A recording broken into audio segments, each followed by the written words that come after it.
نحمدہ ونصلی علی رسولہ الکریم، اما بعد۔ محترم سامعین، خدا کا نظام یہ ہے کہ جو چیز اہم ہوتی ہے اور نازک بھی، اسے حفاظتی حصار میں رکھا جاتا ہے۔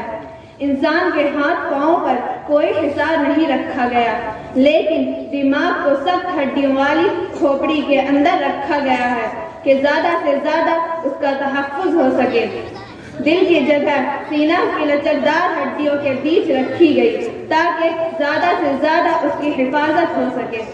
آنکھوں پر پلکوں کا پہرا بیٹھایا گیا۔ یہ ان اعضاء کی تحقیر ہے یا ان کی حفاظت، بلکہ ان کا اعزاز۔ نباتات ہی کو دیکھیے، اگر عام پردویز چھلکوں کا لباس نہ ہوتا تو کیا مکھیوں اور بھیڑوں سے بچ کر وہ انسانوں کے ہاتھ آ سکتا؟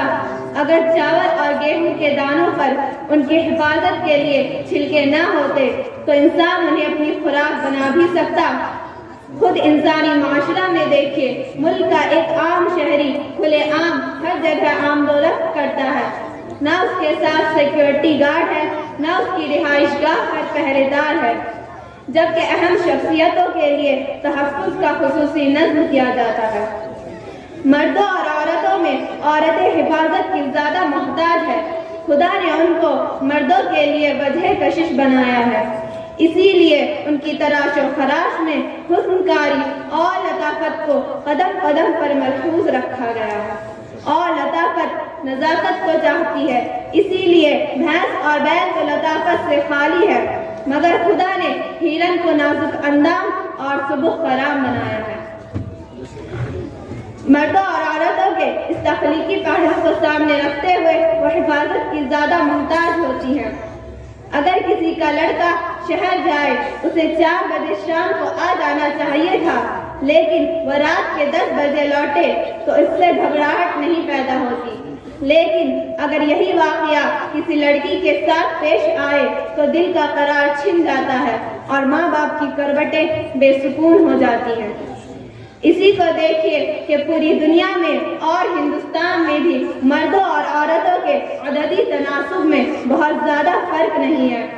خدا نے ان دونوں صنفوں کو ایک توازن کے ساتھ پیدا فرمایا ہے تاکہ دونوں طبقات کی ضرورتیں پوری ہو سکے، اور پوری دنیا میں 100 سال سے زیادہ عرصہ سے جمہوریت سکہ رائج الوقت بنی ہوئی ہے، جس کا ایک نعرہ عورتوں کو مردوں کے مساوی حقوق دینا بھی ہے، لیکن اس کے باوجود آج بھی عورتیں حقوق مانگتی ہیں اور مرد انہیں حقوق و اختیارات دیتے ہیں۔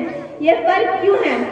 کہ امریکہ و روس میں آج تک کوئی خاتون صدر نہیں بن سکی، اور یورپ میں مارگریٹ تھیچر کے علاوہ کوئی خاتون وزارت عظمیٰ کے عہدے پر نہیں پہنچ سکی۔ یہ ظلم و حق تلفی کا معاملہ نہیں ہے، یہ قانون فطرت کا فیصلہ ہے۔ خدا نے خود دونوں کی صلاحیتوں میں فرق رکھا ہے اور صلاحیتوں کے لحاظ سے دائرہ کار متعین کیا ہے۔ پردہ بھی اسی فرق کا ایک حصہ ہے۔ جانور بھی کھاتے پیتے ہیں اور شہوانی جذبات رکھتے ہیں، لیکن ان کی فطرت لباس کی تصور سے آری ہے۔ انسان کی فطرت میں یہ بات رکھی گئی ہے کہ وہ اپنے آپ کو عریانیت سے بچائے اور لباس زیب تن کرے۔ وہی فطرت اس بات کا بھی مطالبہ کرتی ہے کہ مردوں کے مقابلے عورتیں زیادہ ڈھکی چھپی ہوں۔ فرض کیجئے 2 لڑکیاں راستے سے گزر رہی ہے، ایک لڑکی کا لباس چست اور شوق ہو، اس کا سر کھلا ہو، اس کے بازو کھلے ہوں، دوسری لڑکی کا سر سے پاؤں تک نقاب ہو یا کم سے کم ڈھیلا ڈھالا لباس اور سر پر دوپٹہ ہو، تو اوباش قسم کے لڑکے ان میں سے کس کو چھیڑنے کی کوشش کریں گے؟ یقیناً بے پردہ لڑکی اس کا نشانہ بنے گی۔ پردہ کے بارے میں اسلامی تعلیمات تو نہایت واضح ہے ہی۔ قرآن مجید نے عورتوں کو پورے جسم کے علاوہ چہرہ پر بھی گھونگھٹ ڈالنے کا حکم دیا ہے۔ پردہ نہ ترقی میں رکاوٹ پیدا کرتا ہے اور نہ اس سے ترقی کے مواقع ختم ہوتے ہیں۔ اسلامی تاریخ میں بہت سی باکمال خواتین پیدا ہوئی ہیں جن کے حالات پر کئی کتابیں لکھی گئی ہیں۔ اسلام نے مردوں کی طرح عورتوں کو بھی علم حاصل کرنے کی اجازت دی ہے۔ وہ معلم ہو سکتی ہیں اور ڈاکٹر ہو سکتی ہیں، وہ شرعی اصولوں کے مطابق تجارت کر سکتی ہیں، وہ کار افتاء انجام سکتی ہیں، وہ حدود و قصاص کے علاوہ دوسرے مقدمات میں جج بن سکتی ہیں۔